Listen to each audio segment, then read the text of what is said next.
in the name of one God, Father, Son, and Holy Spirit.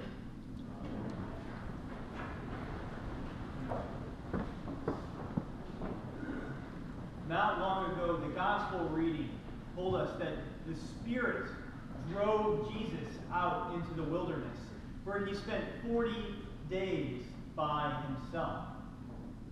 This is where we get the 40 days of Lent, where we go off into our own spiritual wilderness. The wilderness is one of my favorite things that we see in the Bible. The Jews are driven into the wilderness, and they are cared for by God. They are completely dependent on God, not only for their spiritual welfare, but for everything they need. And then Jesus is driven out into the wilderness, and John the Baptist, he is doing all of his work, all of his preaching, all of his baptizing in the wilderness. And often when we go into the wilderness, we go to listen to God. And when we listen to God, we need to be quiet so we can hear God talking. So when Jesus went into the wilderness, he answered the question of what it is for him to be the Messiah. And in today's gospel lesson, we get that answer.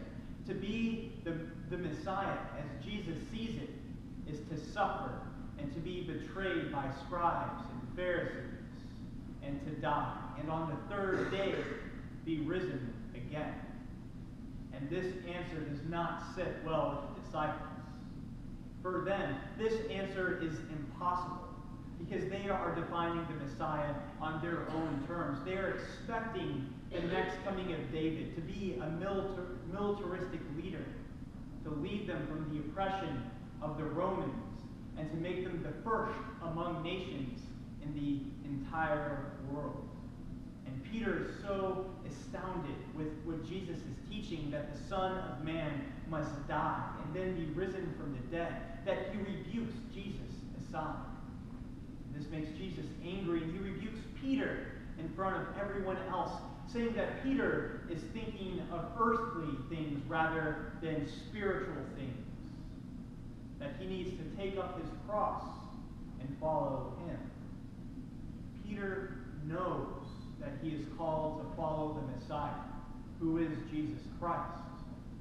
However, he has too many intentions. He's called by God to follow the Messiah, but his intention is to follow the Messiah that will lead Israel into war against the Romans and ultimately triumph. And it's this intention that is getting in the way of Peter's faithfulness. And I have to admit that I'm guilty of the exact same thing.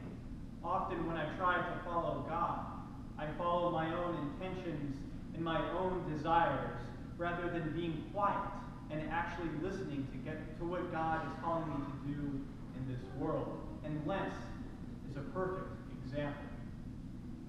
Lent is a perfect opportunity to turn something that is all about denying ourselves and being quiet so we can hear God. But we turn it into something that has to do with self-help. And this is a very easy temptation, because I know what's wrong with me. At least I think I know what's wrong with me. And it's so easy to say, yes, God, I will fix this about myself, and I'll do it for you this Lenten season. I'm not sure if you know this, but after I moved to Columbus, I gained 15 pounds. I started biking a lot less, and I started going over to the chicken restaurant across the street way too much. And I saw this newfound gluttony in my life as a sin. And so I started thinking of all the ways I can remedy this, to not only change my body, which is really important, but to change my soul as well.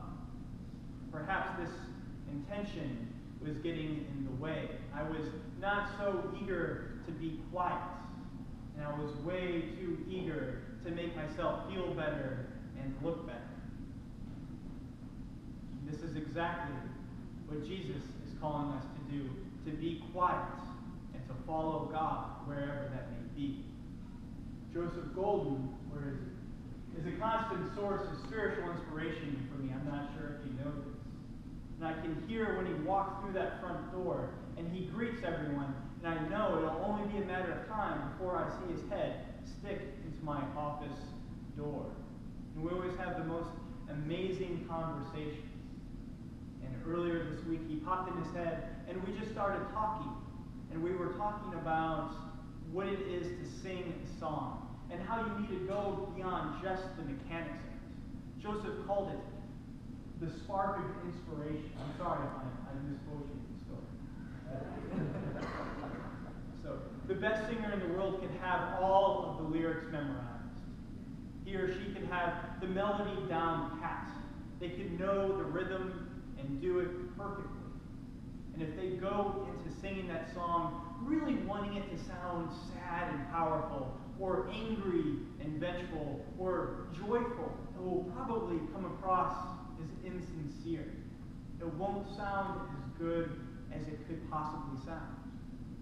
But instead, we should go into singing our song with an intentional lack of intention. That we need to abandon our need to control the things that we make for God. That if we go into the song knowing that in between the command to make our voice sing and actually singing, that spark of inspiration will show up and we will feel exactly what we need to feel when the moment arises to sing. And it will sound better and more authentic than anything we could possibly practice or imagine. And this is exactly what Lent is. It is an intentional lack of intention. It's not improving our souls. It is not improving our bodies, though those things often happen.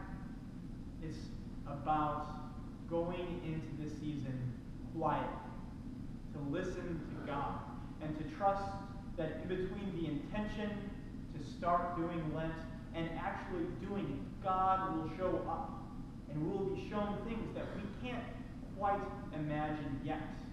That if you feel that God is tugging on your soul to give something up, whether that's alcohol, carbohydrates, or being mean to waitresses, or something like that, then maybe you should just do it without any particular goals in mind. And maybe these little frivolous little vows of giving things up will show us something about ourselves that we did not know. Perhaps we depend on certain things a little bit too much, or perhaps we assert our authority to make ourselves feel better. I don't know, but I won't know unless if I go into this season with an open mind and an open heart. So let's do what Peter did. Let's follow Jesus. Let's try not to set our mind on earthly things, but on spiritual things, so we can answer this question in Lent, which is, what is it to be a disciple of Jesus Christ?